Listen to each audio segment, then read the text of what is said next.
Verse 27, 28, chapter 5. Sparishan kritva bahirbahyānश्चक्षुश्चैवान्तरे भ्रुवोः प्राणापानौ समौ कृत्वा नासाभ्यन्तरचारिणौ यतेन्द्रियमनो बुद्धिर्मुनिर्मोक्षपरायणः विगतेच्छाभयक्रोधो यः सदा मुक्त एव सः. In this verse, Shri Krishna says to Arjun, shutting out all external sense objects, keeping the eyes and vision concentrated between the two eyebrows, suspending the inward and outward breaths within the nostrils, and thus controlling the mind, senses, and intelligence. The transcendentalist, aiming at liberation, becomes free from desire, fear, and anger.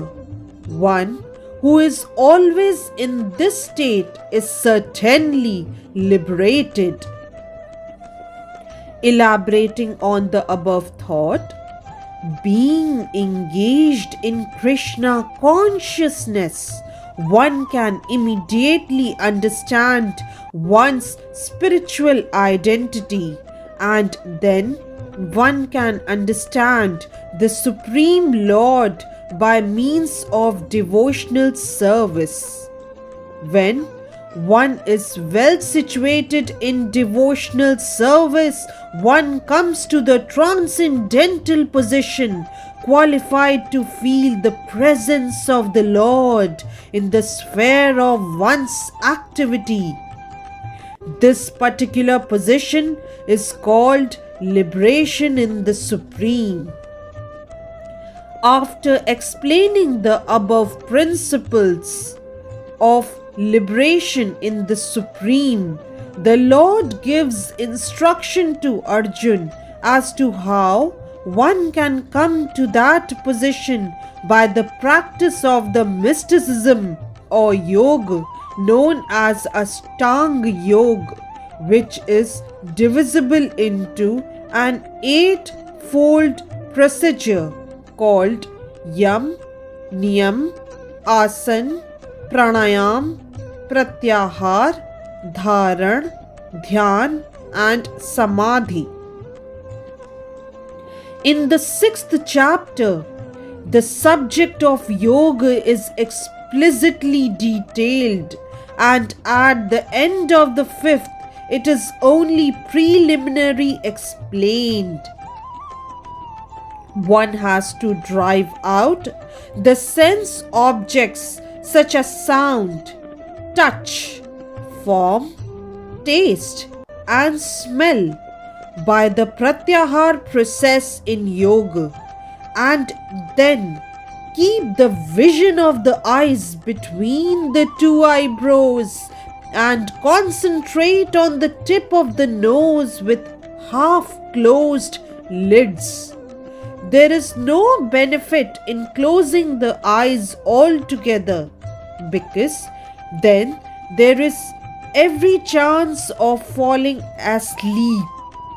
Nor is there benefit in opening the eyes completely, because then there is the hazard of being attracted by sense objects.